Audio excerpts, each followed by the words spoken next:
Joining us now, the man who could be cruising to re-election, except that Virginia governors can only run for one term at a time. Glenn Youngkin, thank you very much for joining us in studio. Good morning. It's great to be with you. Congratulations on the show. And I know you're about a month in, but I'm so excited to be with you here in studio. We tried to book you for the first show, and I think they said like your daughter was getting married or something. My daughter like did that. get married. Yeah. It was pretty special, I have to say. And for dads who are walking their daughter down the aisle, bring Kleenex.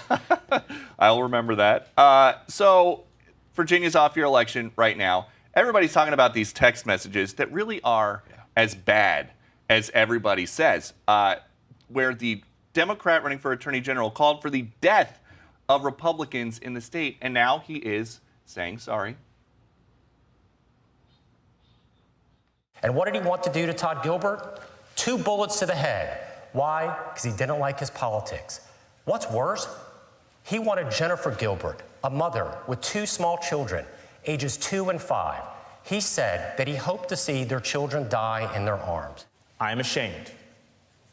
I am embarrassed. And I'm sorry. I am sorry to Speaker Gilbert. I'm sorry to his family. I'm sorry to my family. So that's it? That's the apology? Is that enough? The sad reality is he thinks it is.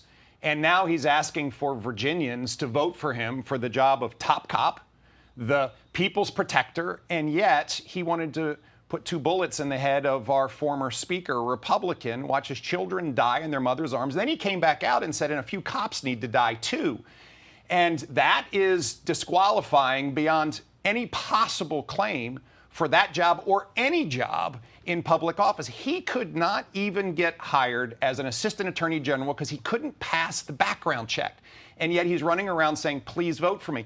And what is equally shocking is that Abigail Spanberger, and by the way, the entire Democratic establishment is saying, well, he apologized. It's okay. I'm for him. And they're raising money for him. And what they're saying is someone who says that should be elected. And that is shocking. This morning, Tim Kaine even came out and said that I'm for him.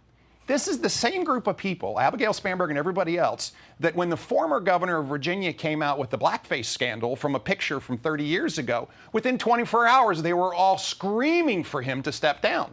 But here we have the Democrat candidate for Attorney General saying people should die, children should die.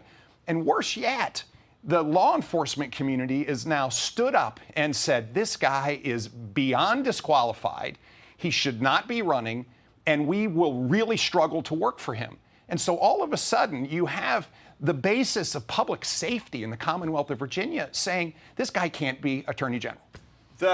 We love these off-year elections like the ones in Virginia because they allegedly forecast what is going to happen next year in the midterms. On the campaign trail, you sound very confident that your lieutenant governor, Winsome Earl-Sears, can win, but she is down in the polls. So are the polls missing something? What are you seeing on the campaign trail? Well, first of all, Virginia has an election every year. And people don't wake up really into these elections until after Labor Day. I saw it in my own election. I was down all summer. I was down through mid-September, and then all of a sudden the polls tightened, and through October into Election Day, we won by a little less than 2.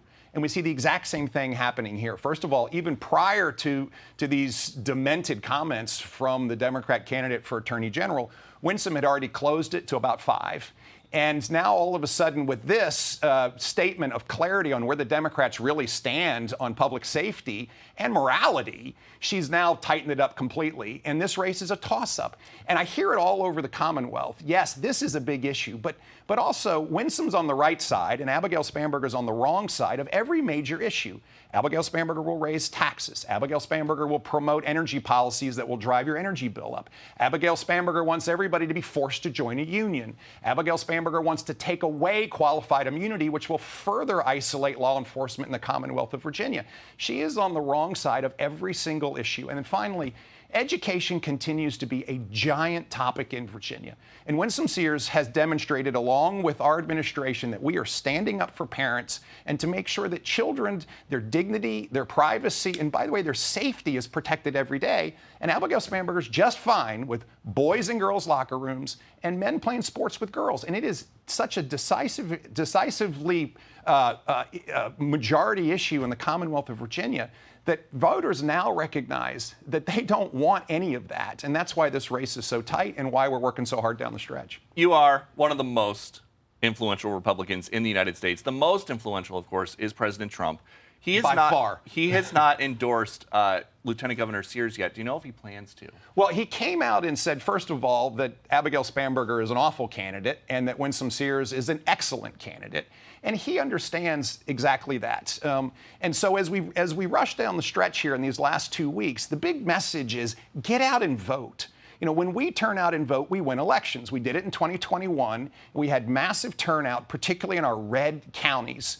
And that's how you win these elections. You lose less badly in Northern Virginia, and you break even in Greater Richmond and Hampton Roads, and we blow it out in the red counties. And that's what we're getting ready to do again. And you will see us pounding the trail, delivering the message of common sense, conservative future for Virginia, or the craziness that the left provides. And that's why I do think that Virginia will once again step up. Listen, we are a purple state, if not a little blue.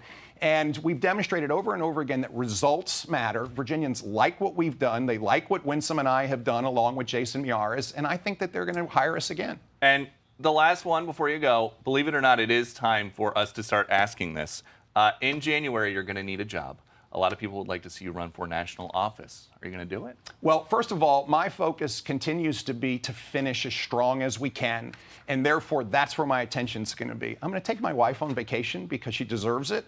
And then we're going to come back and pray over what we're going to do next. But between here and mid-January, I'm 150% focused on driving economic development, making sure that Virginians are handed a Commonwealth that is so much better off than it was when we came in, and finally that we win these elections. We'll ask again when you get back from vacation. Great. Thank you. All right. Thank you. Hey, it's Will Cain. Click here to subscribe to the Fox News channel on YouTube. It's the best way to get our latest interviews and highlights. And click to subscribe to the Will Cain podcast for full episodes right now.